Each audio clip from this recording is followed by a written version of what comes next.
राज्याला हादरवून सोडणाऱ्या bogus Shalarth ID घोटाळ्याप्रकरणी आरपीआय मराठा आघाडीचे नेते डॉक्टर पंकज साळुंखे आता सर्वोच्च न्यायालयात जनहित याचिका दाखल करणार आहेत. धुळ्यात आयोजित पत्रकार परिषदेत त्यांनी ही माहिती दिली. पश्चिम बंगालमधील बोगस शिक्षक भरती प्रकरणाच्या धर्तीवर राज्यातील बोगस शालार्थ आयडी असलेल्यांची सेवा समाप्त करावी आणि दोषी अधिकाऱ्यांकडून भ्रष्टाचाराची रक्कम वसूल करावी, अशी त्यांची प्रमुख मागणी आहे. अलीकडेच नाशिक सत्र न्यायालयाने 15 भ्रष्ट शिक्षण अधिकाऱ्यांचा अटकपूर्व जामीन फेटाळला आहे. शिक्षण व्यवस्थेतील भ्रष्टाचार हा देशाला संपवणारा अणुबॉम्ब आहे असे कडक ताशेरे न्यायालयाने ओढले आहेत. मात्र तरीही काही भ्रष्ट अधिकाऱ्यांचे थांबलेले वेतन पुन्हा सुरू झाल्याने त्याविरोधात आपण सर्वोच्च न्यायालयात दाद मागणार असल्याचे डॉक्टर साळुंखे म्हणाले. या महाघोटाळ्याची राज्यभर पारदर्शक चौकशी व्हावी, यासाठी लवकरच मुख्यमंत्री देवेंद्र फडणवीस यांच्या नेतृत्वाखाली पंतप्रधान नरेंद्र मोदी यांची भेट घेणार असल्याचेही त्यांनी सांगितले. धमक्यांना न घाबरता हा लढा शेवटपर्यंत लढणार असल्याचा इशारा त्यांनी यावेळी दिला.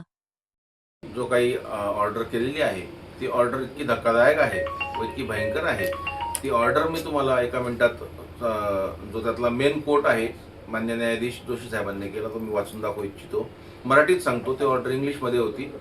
आणि एखाद्या देशाचा विनाश करण्यासाठी अणुबॉम्बची गरज नसते. त्या देशाच्या शिक्षण व्यवस्थेत खोलवर भ्रष्टाचार रुजवणेच पुरेसे असते. हा पांढरपेशी गुन्हा आहे. यात खोलवर रुजलेले कारस्थान समाविष्ट आहे. यात उच्च पदावर कार्यरत असलेल्या व्यक्तींना जर संरक्षण मिळाले तर पुरावे आणि कार्यालयीन पुरावे देखील नष्ट करू शकतात. त्यामुळे या सर्वांचे बेल रिजेक्ट करत आहोत. सर्वात महत्त्वाचं नाशिक सत्र न्यायालयाने अजून एक गोष्ट नोंद केलेली आहे. ती मराठीत त्यांनी सांगितलेली आहे की ज्ञानाची मंदिरे असणाऱ्या पवित्र शाळेच्या प्रांगणात जेव्हा गुन्हेगारी कृती घडते तेव्हा केवळ त्या वास्तूची पवित्रता नष्ट होत नाही तर भावी पिढीच्या चारित्र्याचा आणि पर्यायाने राष्ट्राच्या भविष्याचा पाया ढासळतो. म्हणजे किती भयंकर म्हणावं आहे. अतिशय भयंकर. आता सर्वात महत्त्वाची गोष्ट म्हणजे मी या सगळ्या प्रकरणाला आजपर्यंत मुंबई उच्च न्यायालयात दाखल केलं होतं इंटरव्हेन्शन, परंतु त्या ठिकाणी मान्य उच्च न्यायालयाची सुद्धा धावपळ सुरू असल्यामुळे ते प्रकरण बोर्डावरती येत नाहीये.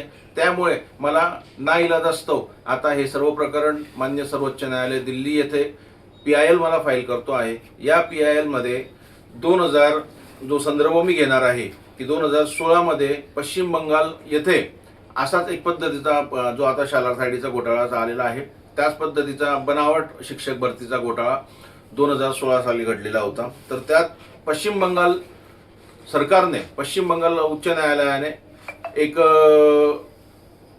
पिटिशन फाईल केलेलं होतं. तर त्याच्यामध्ये पिटिशन फाईल केल्यानंतर त्यामध्ये साधारणतः 25,753 शिक्षक होते की ज्यांना माननीय उच्च न्यायालयाने बडतर्फ केलेलं आहे. त्यांच्याकडून वेतन तर लाभ कायमस्वरूपी काढून घेतलेले आहेत.